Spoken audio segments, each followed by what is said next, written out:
getting dark right now, so it's very difficult to pick out those features. But that could be the wall cloud right there in the western part of Carroll County as we speak. Again, let's go back to our HD radar, and you can certainly see the hook. Here it is, right here. Again, the BTI index is over 8 now, so 8.1, the width of the storm, 4 miles.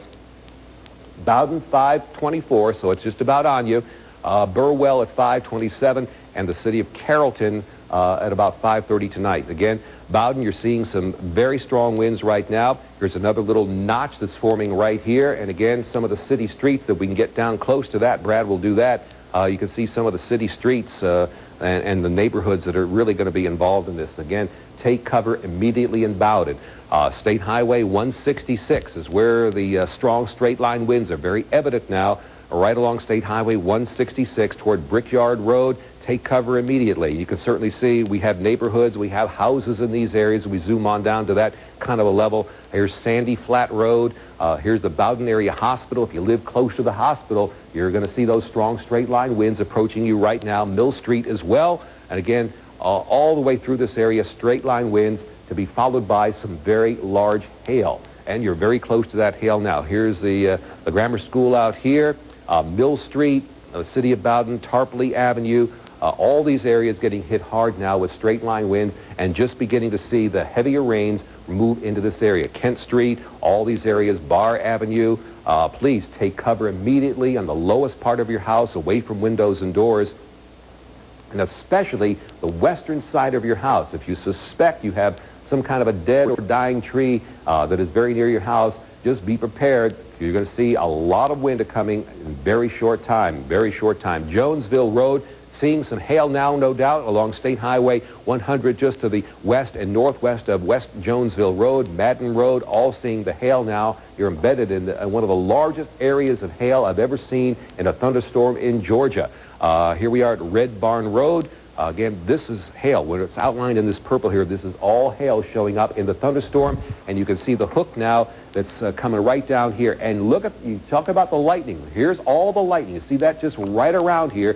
So the air is coming in here, the wind coming in here, and then coming right around here. And the rain is just wrapping right around this whole thing.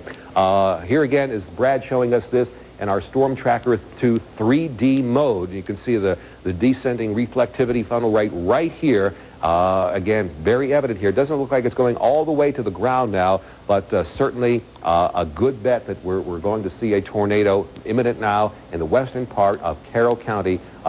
Richard Elliott is on the phone right now and calling from Marietta, and they just got raked in Marietta. Richard? Driving westbound on Windy Hill Road right now, a little bit south of Marietta, and the skies just opened up on us. Big fat raindrops, the kind that you usually see in May, June, or July. We've seen a little bit of lightning associated with the storm here. In fact, I just heard a crack of thunder. You might be able to hear the rain on the windshield as we continue west on Windy Hill Road. It's affecting traffic right now. Haven't seen any water so far, but as we continue west, we'll continue to give you. Actually, you might be able to hear it. Sounds like it is intensifying as we drive further west.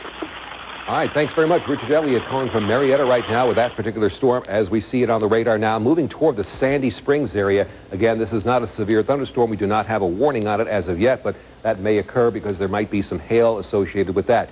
I want to show you that earlier today, the Storm Prediction Center had the greatest risk, the moderate risk for severe thunderstorms and tornadoes in west and southwestern Georgia, southeastern Alabama. Today, a complete reversal, and has now indicated the moderate risk area to slight risk covering most of our western suburbs and northwestern Georgia. And what does that moderate risk mean? It's not good news. You're going to see multiple tornadoes, supercell thunderstorms, and very large hail associated with these with this cold front as it moves into northern Georgia. So again, also wanted to point out we have a tornado watch until 11 o'clock tonight, covers all of Atlanta. Does not cover areas Gainesville north to Blairsville. That may change later on tonight. And again, our main threats are going to be hail. We're going to see some strong straight line winds and tornadoes as a result of this cold front approaching in the area. Brad, let's take a look back up here for our friends across northern Gwinnett County, Forsyth County, back up into the Hall County area. This thunderstorm not nearly as impressive as it was. It is moving toward the east at about 55 miles per hour. Still very heavy rainfall, some lightning and thunder, and no doubt some gusty winds toward Beaufort, on now toward the east and southeast of Gainesville. They'll be approaching Jefferson, and we have some moderate to heavy rain in and around the Homer area. Glenn, I just concentration back here. Glenn, I just got some new information for this storm that has now moved completely into Carroll County, rather, and moving through Carrollton right now. Doppler radar in 3D is estimating two things that are important to point out. We still have the large hail nearly 2 inches in diameter. It's also indicating a tornado vortex signature at the lowest levels and all at just over 2,700 feet, but also as high as 16,000, nearly 17,000 feet. And you can see here in Storm Tracker 2, 3D, we have what's called the descending reflectivity core that Glenn showed you a few minutes ago. This is an update, and it's clearly moving all the way down, reaching down to the lowest levels of the storm. So that's what we're looking at here. Let me turn this to the side, and you can point. There you go. Right in here, Brad. So you can certainly see it just about down to the ground here. So again, this is Carroll County and the extreme southern part of Haralson County, looking at that same storm with the hail embedded in it. And you can see a lot of that hail is now getting very close to the ground. So a lot of this is being a hail dump now. We're seeing that on the ground. There you see all the white that's associated with the hail on the ground now. Again, if you see hail, you're near the most dangerous part of this thunderstorm, that part of the storm, very capable of producing a tornado. And indeed, I think we do have a tornado, and it's situated right there. There you see the hook and the appendages coming back off of that. Carroll County, Carrollton, the city of Carrollton now just getting very heavy rainfall. The gusty winds are probably behind you, but the hail is just downstream from you. You look at the purple here, right here, and this hail is going to be moving toward the city of Carrollton.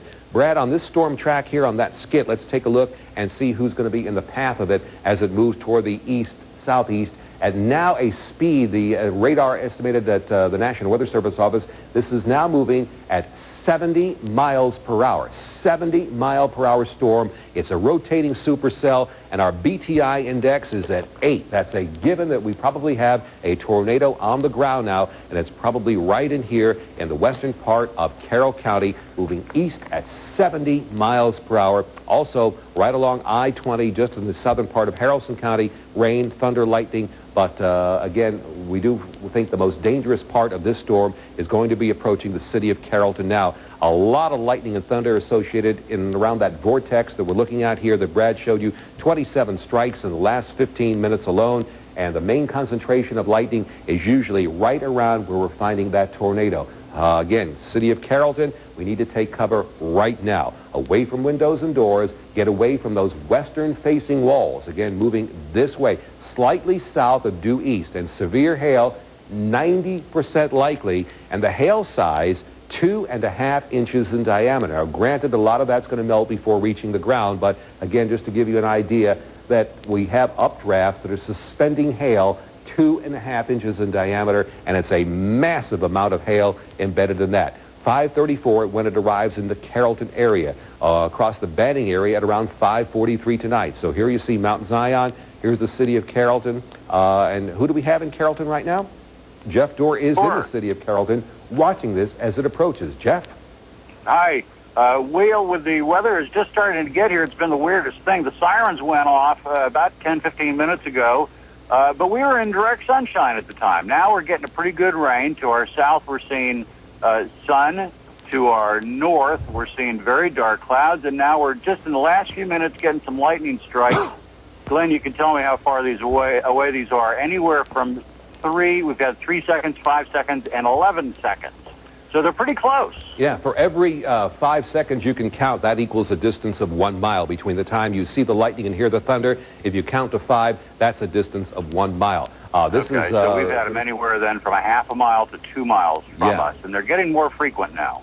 And again, you are near the most dangerous part of the storm, Jeff, so again, please be on the lookout there because you can see where that concentration of lightning is. So very, very close to the city of Carrollton now. And again, Bowden, you probably just got hit with something. It could have been this tornado here because our BTI index, 8. Anything over 5, 6, 7, pretty much a given that we have something going on as far as tornadic activity. And again, you're seeing the tail and the classic textbook case of a tornado here. So it's moving toward the Oak Grove area. It's going to be moving toward Clem, Cross Plains, and Yates between now and 5:44 tonight.